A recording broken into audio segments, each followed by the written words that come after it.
Estimado docente, estimados compañeros, para mí es un gusto nuevamente poder compartir con ustedes una pequeña explicación del trabajo que se viene realizando dentro de este proyecto de vinculación denominado Garantía de los Derechos de los Jóvenes como Grupo de Atención Prioritaria en Ecuador. Eh, Quien está frente a ustedes, alumno Pablo Ramón Cedeño Rodríguez, dentro del desarrollo de una actividad formativa para el desarrollo profesional bajo el acompañamiento del docente Olger Hernán Quispe Castro. Bien, en el ensayo que se ha preparado en este practicum, en este segundo bimestre, como parte de los entregables propuestos, está relacionado con el acceso a la educación superior. En este contexto, pues yo he querido plasmar varios aspectos, varios puntos relacionados con el desarrollo de esta temática. En primer lugar, tenemos de que el acceso a la educación superior en nuestro país ha venido desarrollándose a través de un largo proceso durante todos estos años. Es importante tener en cuenta que incluso ya desde la época de la colonia, pues en el Ecuador ya se produce un incremento en la calidad de la educación que se desarrolla desde dos vertientes importantes, ¿no? Por un lado, la incidencia de la religión, del aspecto religioso para poder tener acceso a la educación, y por otro lado también muy relacionado con las clases sociales de entonces, en aquella época. En estos últimos años debemos tener en cuenta de que, bueno, hasta el año 2016, sobre todo entre el 96 y el 2016, en el Ecuador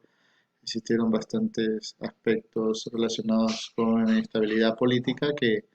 incidieron en una especie de deterioro del sistema educativo y deficiencias en el mismo, ¿no? A partir del año 2007 eh, hay un punto de inflexión, y sobre todo a partir de la promulgación de la Constitución en el año 2008, es donde ya se empieza a consolidar el sistema educativo aquí en el Ecuador. Adicionalmente, y eso es importante también tener en cuenta, esta consolidación del sistema educativo pues viene dado por la implementación de políticas públicas que coadyuvan pues a el cumplimiento y la apertura de este derecho consagrado en la Constitución para que todos puedan acceder al mismo. Con relación a este tema, y ahí me parece importante destacar algo, de que no es suficiente con, con que existan las condiciones de acceso a la educación superior, y con eso es eh, y únicamente con esta estructura que se genera es suficiente, porque es necesario también que se atiendan otros problemas sociales como son la pobreza, el desempleo juvenil, el fenómeno de la migración juvenil, entre otros, toda vez que es muy difícil que un joven que está en un contexto en donde tiene problemas sociales inmersos en su realidad, llámese situaciones de pobreza, situaciones de desempleo, que obviamente le pueden generar un inconveniente, independientemente por mucho de que se le haya creado las condiciones para que acceda a la educación superior, probablemente no va a poder cumplirse ese objetivo. Entonces hay una transversalidad que debe tenerse en cuenta, y que no basta únicamente con conceder el acceso a través de crear las condiciones legales y de infraestructura, sino también es necesario que se atiendan de manera transversal, como lo he mencionado, otros fenómenos sociales a fin de que sea integral las oportunidades a las cuales pueden acceder los jóvenes.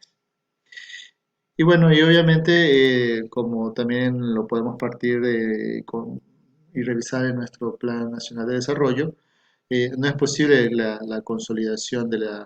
un sistema educativo sin que exista la intervención del Estado a través de respectivos niveles de gobierno. Y destaco aquí también un aspecto importante, que no solamente pensándolo como gobierno central, sino también con otros actores y otros gobiernos autónomos que también deben incidir en la creación de las condiciones para que los jóvenes puedan acceder de manera adecuada a la educación superior. En ese sentido, pues yo les quiero compartir básicamente tres conclusiones que me parecen importantes referirlas en este tema, ¿no? En primer lugar, que no es posible la consolidación de un sistema educativo y con de un acceso a la educación superior sí que insista la intervención del Estado a través de los respectivos niveles de gobierno, como les mencionaba, ¿no? en coordinación con los gobiernos autónomos descentralizados para que logren los objetivos contenidos en el Plan Nacional de Desarrollo. Y es un trabajo que tiene que hacerse de manera coordinada dentro del ámbito de competencia de cada uno de los niveles de gobierno, pero es fundamental que se puedan cumplir estos factores. Y obviamente la universidad también juega un papel importante y bueno, yo también lo he plasmado en las observaciones y recomendaciones que están plasmadas dentro de los datos generales, que también es uno de los entregables de este proyecto del segundo bimestre. Otra conclusión que creo que debemos tener en cuenta es que además de contar con el diseño de un acceso a la educación sólido y que beneficie a los jóvenes, como también lo he destacado hace poco, es necesario que el Estado trabaje en otros problemas sociales con la finalidad de que el acceso a la educación superior pueda ser mucho más, este, se pueda traducir de mejor manera en niveles de equidad, en niveles de igualdad y en niveles de acceso para la población juvenil en en todos